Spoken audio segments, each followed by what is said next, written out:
Pues estamos en el estudio de don Antonio Gavira Alba, un marinero, un hombre predilecto de este pueblo, académico, catedrático, pero un hombre sencillo y hombre entregado a sus cosas. A él le gusta muchísimo el tema, digamos, místico, el tema dedicado a toda la iglesia con sus santos. Después tiene una parte profana, pero muy importante todo. Antonio, buenas tardes.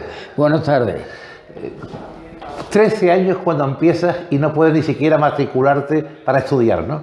Con 13 años empiezas. Pues con 13 años me hice un autorretrato que me animó para ello un aficionado, el secretario del Ayuntamiento de Mairena. Ese retrato fue con mi abuelo. Mi padre estaba fuera trabajando y estuve en el Alcázar de Sevilla, porque en el Alcázar de Sevilla estaba entonces trabajando un señor de Mairena, un gran artista en la carpintería, y estaba allí de restaurador. Entonces mi abuelo habló con este amigo suyo y allí me hospedaba con la autorización de don Joaquín Romero Morube. Romero Morube tuvo una intervención muy positiva, porque enseguida llamó por teléfono a don José Hernández Díaz, que fue director y fundador de la nueva Escuela Superior de Bellas Artes, y le dijo a don José María que fuera a verle, que quería hablar conmigo y con mi abuelo. Dice: sí, lo tengo, te lo voy a mandar. Lo tengo aquí, es un microbio. Era un crío con 13 años de pantalón corto, y yo en Sevilla me sentía en la gloria solo pensar que podía comenzar mis estudios en Bellas Artes, porque yo siempre estaba en la alfarería del pueblo antes que en la escuela. Es curioso, Antonio, que cuando coges los primeros palillos, cuando coges el primer barro y empiezas a modelar, porque resulta que seguí una saga de Gavira que no tenía antecedentes ninguno de arte, ¿no? Sí. Yo no tenía idea de cómo proceder a modelar seriamente, formalmente. Yo no tenía conocimiento de los palillos, de las herramientas, de las calidades del barro, el proceso. Y el maestro que yo tenía en la escuela graduada, la única oficial entonces en Mairena, tenía muchas cosas para darlas a conocer a los alumnos, y tenía entre ellos una buena serie de palillos de modelar, y entonces me dio unos cuantos palillos para que yo me acostumbrara a trabajar en el barro como tradicionalmente era. Así que ese fue mi comienzo, y el ánimo y el entusiasmo que tenían en el ayuntamiento hasta llegar a prestarme una beca escasita, pero 500 pesetas de aquella época, ¿no? Bueno, eso fue después. En el año 44, que fue cuando yo ingresé, la beca que yo tenía era una ayuda del Ayuntamiento de Mairena de 300 pesetas. Esto de las 500 pesetas vino luego al final, cuando yo tenía ya mi título de escultor y quise hacer la especialidad de maestro imaginero Martínez Montañés, fundada por don José Hernández Díaz. Y ya cambié la idea mía de hacer también pintura y dedicarme a otra cosa que es similar, como es la imaginería. Pasando el tiempo me di cuenta que el arte exigía más. El arte no podía ser solamente la imaginería sevillana, y yo tenía ideas en mi mente que realizar. Ya yo había estado alguna vez en Madrid, había estado también en Valencia y Barcelona, en fin, y ya me di cuenta yo que el arte llegaba más lejos. Y yo tenía la ilusión de seguir a los maestros del arte mediterráneo catalán, que vino a través de Maillot a España, porque Maillot tuvo mucho contacto con Rodin. Y eso fue lo que me llamó la atención. La escultura y el arte en general, entonces era ya vanguardista, era de vanguardia, abstracto, cubista. Y yo vi en el arte mediterráneo una posibilidad de poder seguir esa línea con intención de a ver si me era posible seguir esa línea, y entonces fue mi dedicación total. Porque mi principio como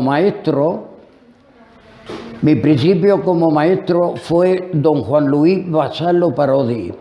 Esa huella de él, esa manera de ver el arte y la naturaleza es profundísima, y yo hoy día hago palabras suyas escritas por él, de que si alguien ve en mi obra algo erróneo, algo podíamos decir por falta de conocimiento, él decía que lo perdonasen, porque él no podía dar nada más que lo que le había sido dado.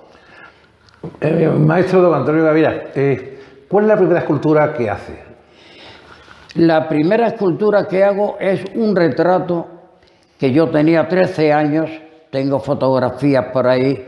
Me parece mentira que yo con 13 años, un crío que todavía iba al colegio de primera enseñanza, pues yo hacía eso. Pero es que años antes cambiaba el camino de la escuela con el de la farería. Allí me iban a buscar con mucha frecuencia. Yo tendría entonces conocimiento de haber empezado con el barro con 8 años, aproximadamente con 8, 7, 8 años. Y claro, yo no me podría imaginar qué era el mundo del arte. Pero es más, esa idea que yo tenía de cómo era el mundo del arte la quería descubrir. Pero hoy día, con mis 91 años que voy a cumplir, estoy dispuesto a empezar. Yo tengo cosas que hacer que no he hecho. No la he hecho ni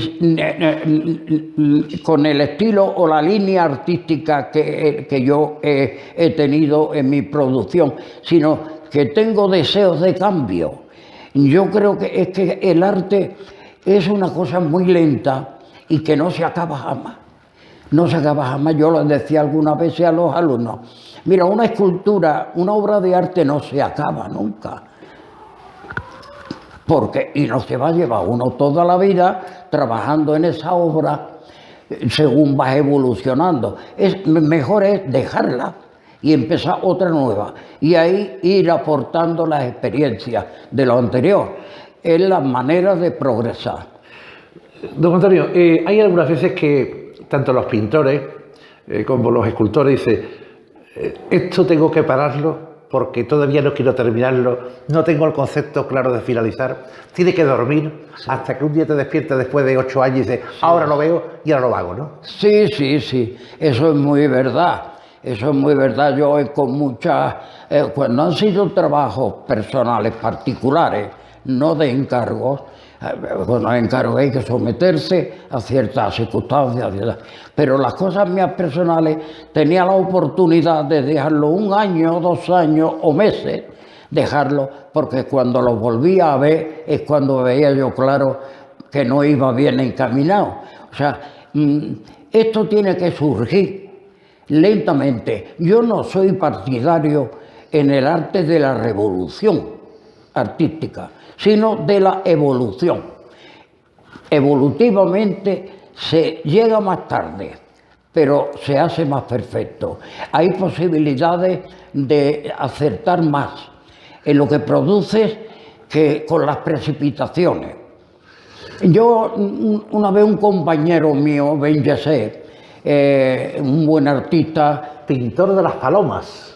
El pintor de las palomas, mano derecha como asesor artístico del rey de Marruecos, pues me enteré, pasando los años, que se había ofrecido a una serie de asociaciones que reparten el arte por todo el mundo.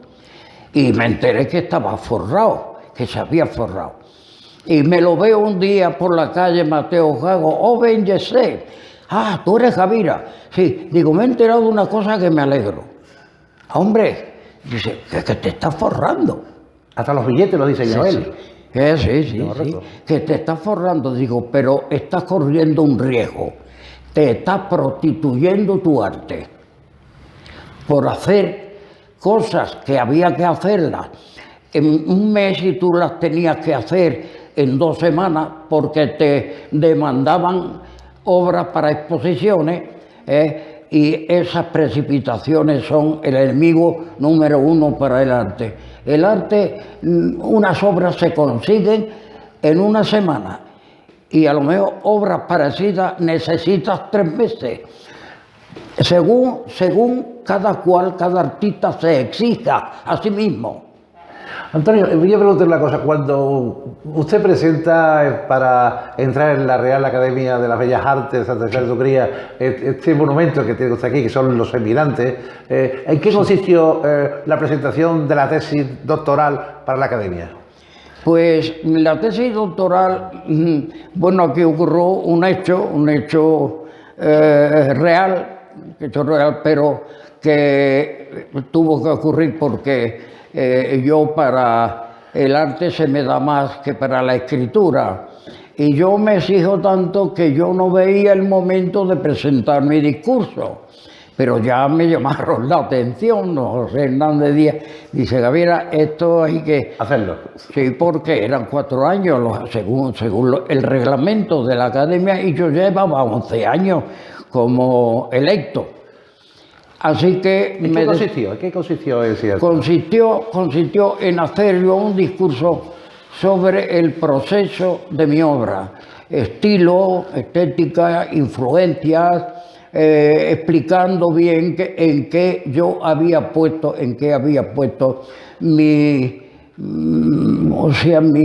fe. ¿En qué línea artística? Porque mi fe, yo tenía que producir lo que sentía y no importarme de llamar la atención a nadie. Yo tenía que hacer una cosa que me convenciera a mí, que es lo que he hecho la mayor parte de mi vida. He hecho muchos encargos, pero yo cuando he disfrutado como ahora es cuando estoy solo en mi estudio y cuando casi todo el mundo se ha olvidado ya de mí, menos en este momento, que me van a hacer un regalo que yo ya no me esperaba con 91 años. En fin, lo que me decía, este trabajo que yo presenté, la tesis doctoral, y una de las obras que más respondían a esa actitud mía ante las renovaciones artísticas, pues presenté un tema que para mí ha sido a lo largo de mi vida de los temas más interesantes, la familia y la maternidad. Tengo obras para hacer una exposición, más de 20. Ese tema porque yo me parece que heredé muchos de los sentimientos de mi madre, y mi madre murió muy tempranamente, cuando todavía yo ni era profesor ni pensaba. Yo siempre he dado un paso adelante cuando se me ha presentado una oportunidad. No he estado con la ansiedad de ser, sino hacer. Hacer, aunque no. Igual me pasó con la Real Academia. Don Antonio Sancho, que fue el que me dio la noticia de elegido como electo, y le dije que yo no veía una razón, Yo no veía una razón. Y dice, Gavira, si te hemos llamado para la Academia es porque lo hemos pensado antes. Eso es importante, pero, don Antonio, usted tiene 3 fases. Los encargos que le hacen para la vía pública las entidades, los particulares que le hacen sus encargos y su obra privada, que es más importante quizás que todo lo que hay fuera. Pues sí. Yo la gran satisfacción que sentía cuando hacía cosas libres, trabajo libre, y lo llegaban a ver compañeros míos de la facultad, profesores, amigos, y tal, es que ¿por qué no me presentaba yo a la Exposición Nacional de Madrid? Que me animaba a que me presentara a la Exposición Nacional de Madrid. Y yo quería ir bien preparado. De manera que cuando le dije a una de mis compañeras, doña Carmen Jiménez, doña Carmen, ya tengo una obra para mandar a Madrid a la Nacional. Dice, ahora vas a mandar. Esto ha cambiado mucho, mira, estamos en una época en que hay un desorden, hay un desconocimiento grande del camino que tiene que llevar el arte y ya está en los conceptos personales de cómo se ve, el cubismo, en fin, una cantidad de formas de expresar el arte que dice que no te iban a ti, porque tú eres todavía clásico mediterráneo y no has cogido, y no te la van a colgar, no te la van a poner. Es curioso, don Antonio, que la mujer en su estado místico, maternal o de amor, sí, está representada casi toda su obra, ¿no? Más que de otros. Bueno, predomina. A mí me ha gustado siempre, cuando hago algo, meterme en pensamientos profundos que preocupan a la humanidad. Yo tengo una escultura que se titula Madre por la vida. Esa mujer está atada, no puede amamantar a su hijo, pero ella se tira al suelo para poder darle vida a ese hijo. Y así temas que transmitan un mensaje, que tengan algo que ver con la sociedad, tengan algo que ver con los tiempos que estamos viviendo y tenga algo que ver con los artistas o las personas con una sensibilidad artística que no comprendía el arte actual ya hecho universal. La parte fundamental de una escultura, aparte de modelarla, aparte de sacar el barro, aparte de todo, es conseguir eso que se llama las proporciones áureas. Es decir, que esté perfectamente equilibrado, lo grande es a lo pequeño como lo pequeño es al todo, ¿no? Sí, sí, sí. Hay una frase que dice, el arte, todo lo que es feo en la naturaleza, el arte lo embellece. Y lo que tenemos es que buscar la belleza y no pensar si aquello es alegre, es triste.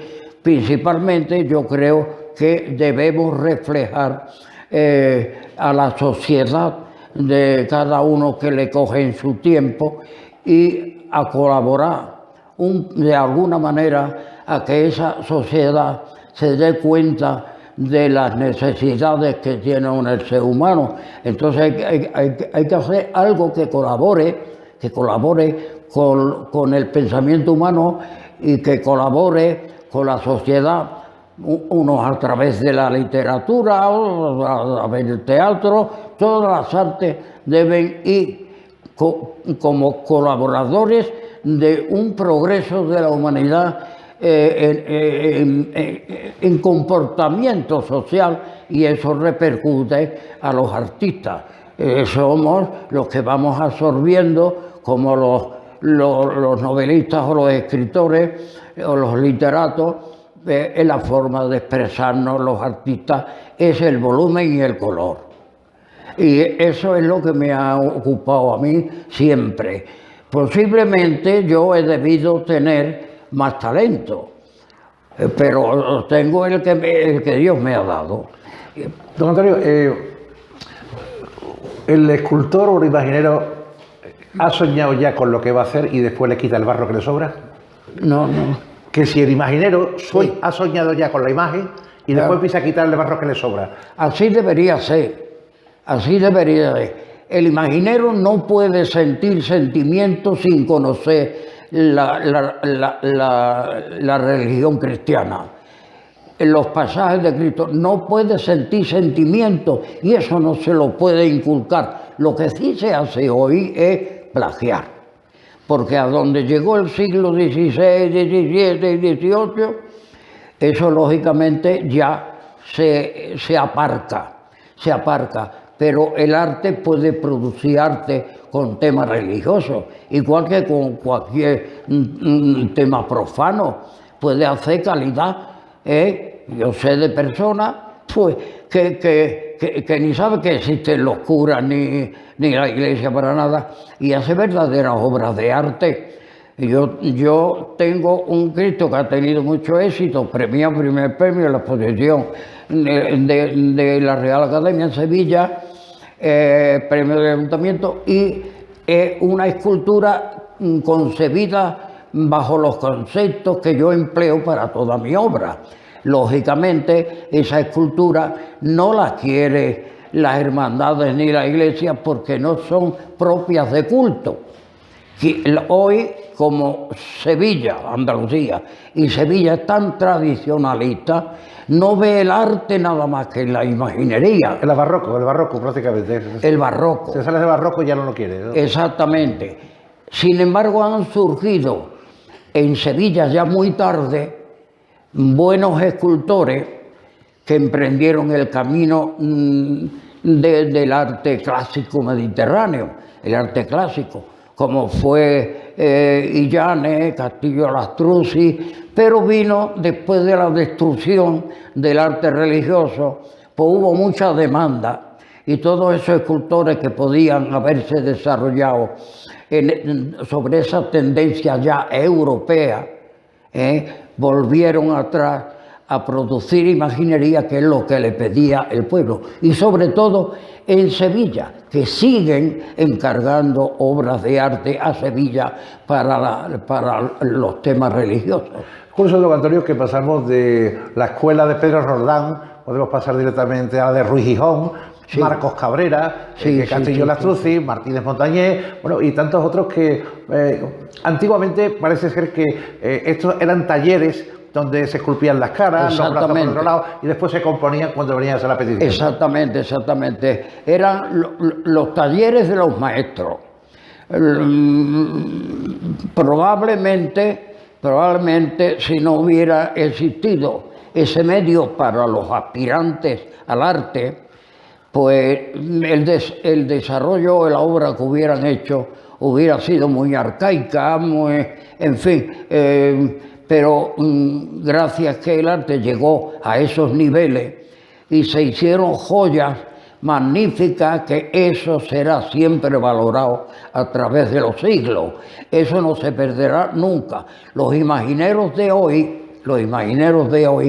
antes de hacer una obra, han estudiado profundamente a tantos imagineros sevillanos como yo he conocido personalmente y los que no he conocido. Es una mina que tienen hoy los artistas de hoy para saber resolver ese problema de la estatuaria religiosa.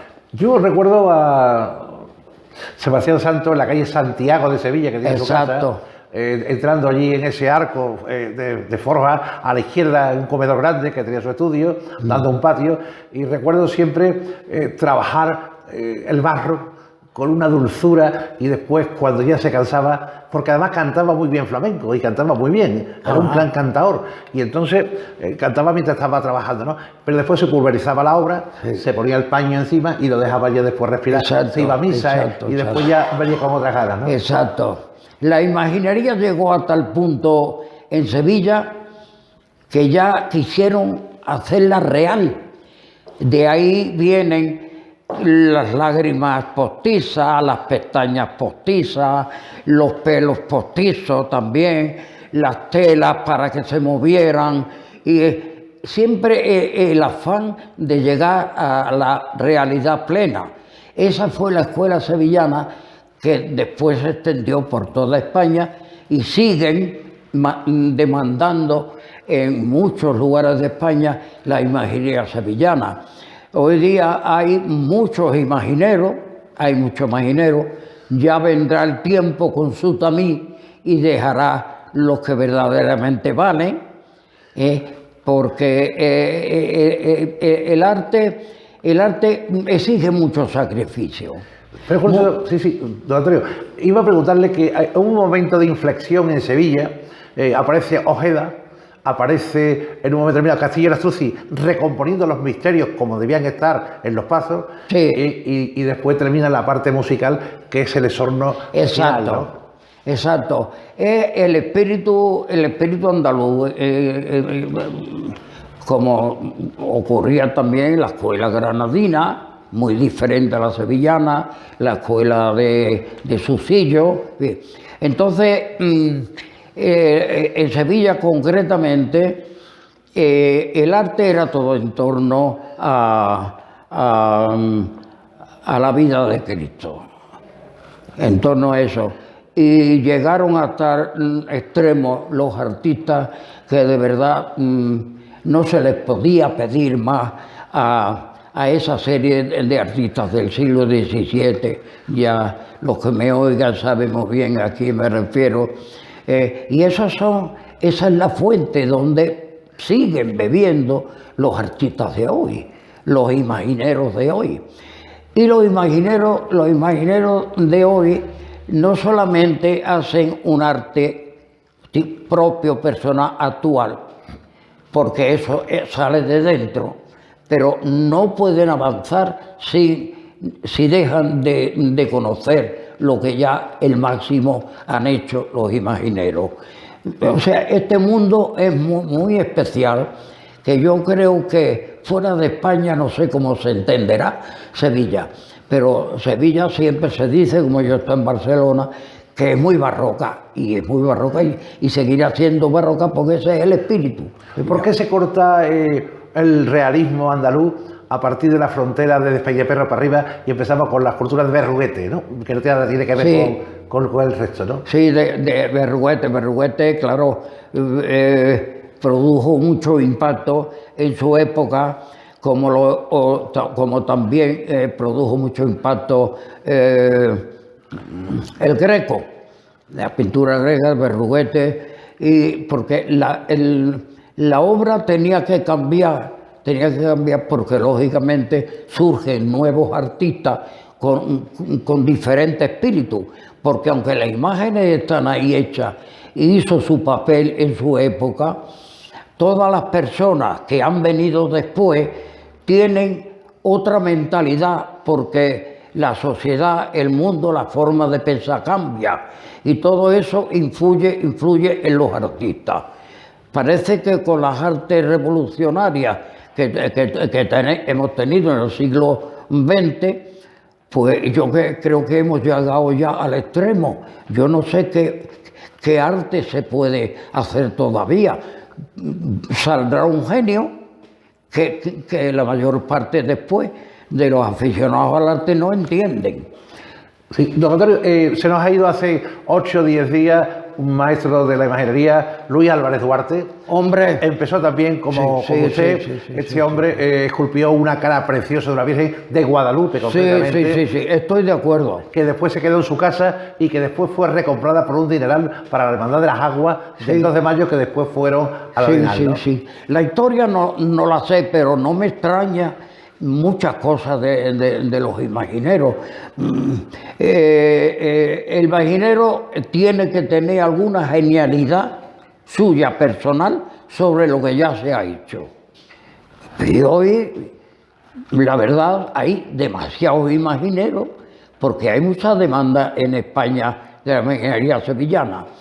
Sin embargo, la granadina casi ha desaparecido esa tendencia, pero en Sevilla, como se vive ese espíritu todavía, está la influencia de la iglesia, la influencia de las cofradías, la influencia. El pueblo lo tiene tan metido en el alma que no sabe ver el arte nada más que a través de la imaginería del siglo XVIII, del barroco.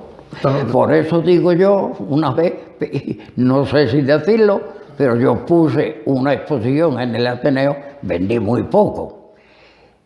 Yo, si no lo debo decir, lo quita. Y digo, pero si hubiese puesto muchos santitos, los hubiera vendido todos. Don Antonio, hay una cosa que se le ocurre a uno cuando visita, yo que estoy todo el día visitando gente, yo llamo el silencio del arte. Es decir, cuando uno llega a una casa y dice, qué cuadro más bonito, qué marina más bonita, ¿de quién? Y dice, la he pintado yo. Esto dice una ama de casa, o ve una imagen, o ve una escultura y dice, esto lo ha hecho mi marido, una obra de arte. Sí. Ese silencio del arte, de la gente que hace las cosas para sí mismo, como hace don Antonio Gavira en la actualidad, ¿no?